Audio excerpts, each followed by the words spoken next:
મિત્રો, નાગજીભાઈ અને પ્રભાતભાઈના બંને દીકરા, એકનું નામ છે જયદીપભાઈ ને એકનું નામ છે વિપુલભાઈ. એ બંને અત્યારે હાલની તારીખમાં એમની પાસે રેન્જ રોવર ગાડી લઈને નીકળવું હોય તો નીકળી શકે છે, BMW ગાડી લઈને નીકળવું હોય તો નીકળી શકે છે. ગમે એટલા અત્યારે ને એ બિલકુલ આ ધંધો બંધ કરી નાખે ને તો પણ એમનું સાથ ભેટી ખૂટે નહીં, એટલું બધું એમની પાસે ભગવાને આપ્યું છે. મેં નાગજીભાઈને વાત કરી કે નાગજીભાઈ આટલું બધું હોવા છતાં આ વિપુલભાઈની મથે મને કહે સાહેબ સવારમાં 4 વાગે ઉઠે છે. કેટલા વાગે? 4 વાગે સવારમાં ઉઠે છે. ગમે એવી ઠંડી હોય, કડકડતી ઠંડી હોય, ચાહે વરસાદ હોય, એમનું જે કામ એ છે ને એ કરે જ છે. માણસો જોડે કરાવે છે, માણસો ના હોય તો જાતે કરે છે, એવું નથી. અને વધતા ગમે એવા કપડામાં હોય, ગમે એવું હોય, એ લોકો પોતાનો ફરજ ચૂકતા નથી. નમસ્કાર મિત્રો, હું છું પ્રકાશ અને આપ સૌનું સ્વાગત છે આપણી એકતા ડેરી ફાર્મિંગ ચેનલ પર.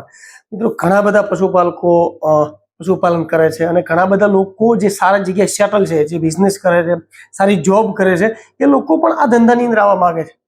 તો દરેક લોકો જે નવા આવનાર છે, જે લોકો પશુપાલન કરે છે, એમને એક વસ્તુનું ધ્યાન રાખવું જોઈએ કે પશુપાલનની અંદર શું શું તકલીફો આવશે, ક્યાં ક્યાં તકલીફ આવશે. હું તમને એક એવા 2 વ્યક્તિઓની વાત કરીશ જે થોડી વાર પછી કે તમે જોશો એટલે તમને એવું લાગશે કે ખરેખર આ લોકો આટલું બધું એમની પાસે બધું જ છે, છતાં એ લોકો આવું કરે છે, તો આપણે કેમ ન કરી શકીએ? અત્યારે ઘણા બધા લોકો પશુપાલન કરતા હોય, થોડુંક ખાલી એમની પાસે સારી 4-5 ગાયો હોય, થોડું દૂધ ભરાવા મળે એટલે પછી એ ધીમે ધીમે એ મતલબ એમાંથી બીજો ધંધો કરવા મળે, એ પછી એને પોતાનો જે પશુપાલન છે એને સાઈડ બિઝનેસ કરી નાખે છે.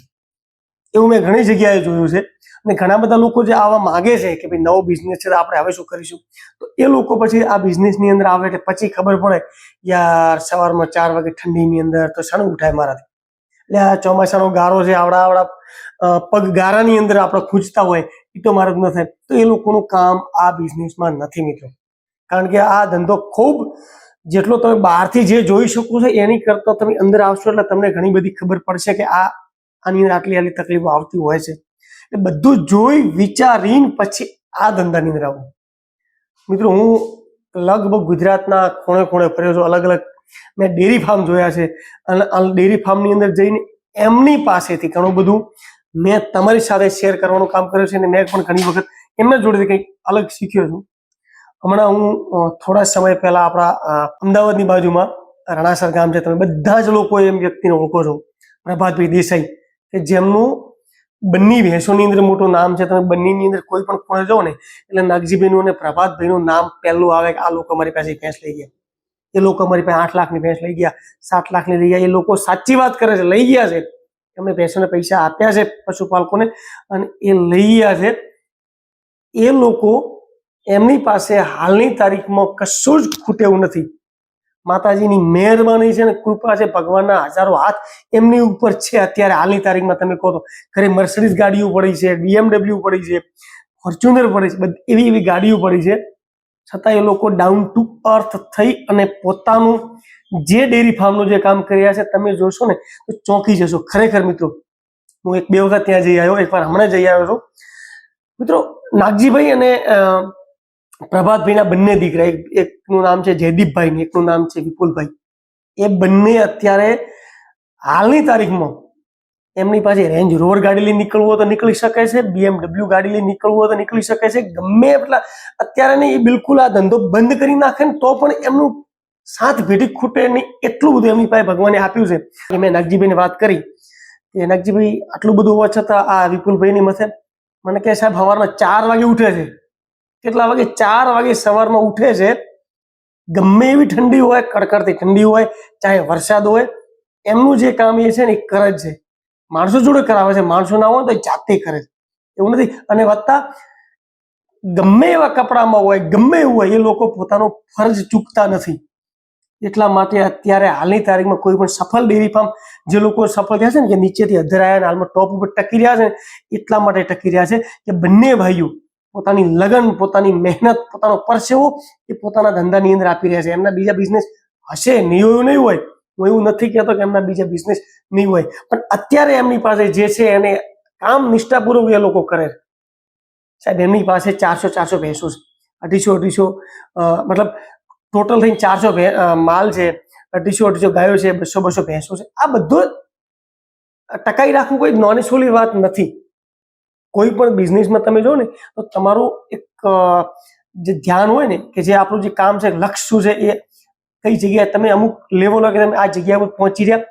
જગ્યા પર પહોંચવું સહેલું છે, પણ એ જગ્યા ઉપર ટકી રહેવું ને એ બહુ અઘરી વસ્તુ છે મિત્રો. એ લોકો અત્યારે એક લેવલ એમને પાર કરી દીધો છે, અને એ માણસો વરસાદ ગમે એટલો હોય ને, જડી જોમેલી હોય, ગમેલું કીચડ હોય, તો પણ એ બે લોકો મતલબ બે ભાઈઓ પ્રભાતભાઈ નાગજીભાઈ, એ તો એમની તો મતલબ વાત અલગ જ છે. એ તો પ્રભાતભાઈ તો કદાચ બહાર જવા આવવાનું થાય એમનો, નાગજીભાઈ પોતાનું જે કામ છે કે દૂધ ઉપર બેસી દૂધ ભરવું, શું કરવું, કેટલું દૂધ આપ્યું. અને આ બંને દીકરાઓ, હું આજના જે યુવાનો છે, જે લોકો પશુપાલનમાં આવવા માગે છે, એમને એ કહેવા માંગુ છું કે તમે જો પશુપાલન કરવા માંગતા હો ને તો આ બંને ભાઈઓ તમારા રોલ મોડલ હોવા જોઈએ, તમારા ને આપણા બધાના. સાહેબ એમની પાસે ભગવાને બધું જ આપ્યું છે. હું ત્યાં લગભગ 2 વખત ગયું, 2 વખત મેં જોયું. બંને વખત મિત્રો જયારે જોયું એટલે મસ્તા જ હોય. કપડા એમના પર વ્યવસ્થિત રીતે પહેરવા હોય, પણ છતાં એ લોકો કહેતો ભેંસો દોતા હોય, લોકો ભાઈ કામ કરાવતા હોય અથવા એ કામ કરતા હોય, બધું ધ્યાન રાખતા હોય. તો આપણે પશુપાલનની અંદર આવવા માંગતા હોઈએ તો એ બંને ભાઈઓ આપણા રોલ મોડલ હોવો જોઈએ. હું ખરેખર તમને ત્રીજી વખત કહું છું કે એ આપણા રોલ મોડલ હોવો જોઈએ. એમની પાસે એટલું બધું છે ને, છતાં એ લોકો આટલું બધું કરે છે. તો આપણી પાસે છે શું યાર? 4 ભેંસું હોય સારામાં સારી, 5 ભેંસું હોય, 10 ભેંસું હોય. તો આપણે પણ એવું વિચાર કરીએ કે આપણે પશુપાલનની અંદર ધીમે ધીમે કંઈક સારું કરીએ. આની અંદર લગન કે ભાઈ કરવાનું શું હોય, 4 થી કરીને 7 વાગ્યા સુધી કામ સાંજે હોય, સવારે કદાચ 5 થી કરીને 9 વાગ્યા સુધી કામ હોય, કે 6 થી 9 હોય. વધારે બેસવું હોય વહેલું ઉઠવું પડે, મૂડ ઓછી હોય તો 5:30 ઉઠવું પડે. ઠંડી, ગરમી, તડકો, છાંયડો, વરસાદ, ગારો, કીચડ, આ બધું જ આ ધંધાની અંદર આવશે. તો આપણે એ ધંધાને ઓળખી અને એમાં ચાલવાનું છે. અને આવા જે મતલબ જે લોકો બધું જ ભગવાને એમને આપ્યું છે, છતાં એ લોકો આટલી મહેનત કરીને આટલું બધું કરે છે, તો આપણે પણ આવી રીતે કંઈક કરીએ અને આપણે પશુપાલનની અંદર કંઈક નામ કમાઈએ એવું આપણે વિચારવું જોઈએ. ઘણા બધા લોકો થોડું કંઈક હાથમાં આવે એટલે પછી બુલેટ લઈને ચાલવા માંડે, બારે ફરવા માંડે. મતલબ એ આપણી જાતને આપણે કેવું માનવા માંડીએ કે ભાઈ આપણે બધું જ આવી ગયું છે એમ. એવું નથી હોતું. ધંધાને ટકાઈ રાખવા માટે આપણે ઘણી બધા પરિબળોથી લડવું પડે. ઘણા બધા પરિબળોને આપણે એની સાથે કોમ્પ્રોમાઇઝ પણ કરવું પડતું હોય છે. ત્યારે ધંધો આપણને સફળતા અપાવતી હોય છે. તો પશુપાલન પણ મિત્રો એક એવો બિઝનેસ છે કે જેની અંદર ઘણા બધા સારા લોકો સફળ થયા છે. ઘણા બધા સારા લોકો એની અંદર સારી એવી આવક લઈને કંઈક સારો બિઝનેસ કરે છે અને પોતાનો પશુપાલન ચલાવી રાખે છે. બરાબર. અને ઘણા બધા એવા લોકો છે કે જે બીજા લોકોને ડિમોટિવેટ કરવાનું કામ કરતા હોય કે આની અંદર કંઈ વધતું નથી. એ લોકો ખરેખર પશુપાલનની અંદર પૂરતું ધ્યાન નહીં આપ્યું હોય. નહીતર સાહેબ હું ચેલેન્જ મારીને કહું છું કે નુકસાન પડે નહીં. જો તમે પૂરતું ધ્યાન પશુપાલનની અંદર આપો અને તમે પશુપાલન કરતા હો, પશુપાલનની તમારી કેટલી ભેંસો તમને ખબર ના હોય, તમે બારે ફરતા હોય, પશુપાલન શું તમને સફળતા અપાવવાનું? આપણે ઘરે કઈ ભેંસ ગરમી ક્યારે આવે છે આપણને ખબર નથી, તો આપણે શું એની અંદરથી કમાણી કરી શકવાના?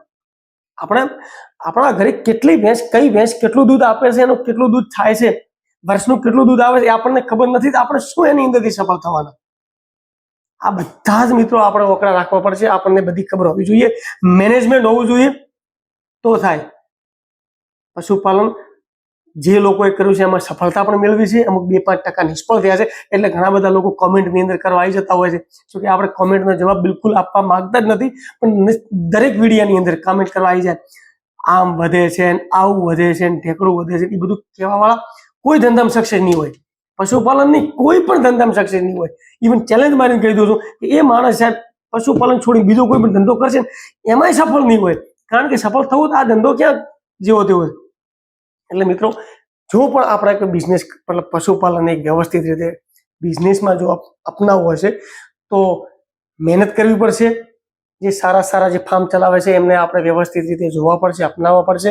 અને બિલકુલ આની અંદર આળસ કે મતલબ નિરાશા બિલકુલ ત્યાગવી પડશે.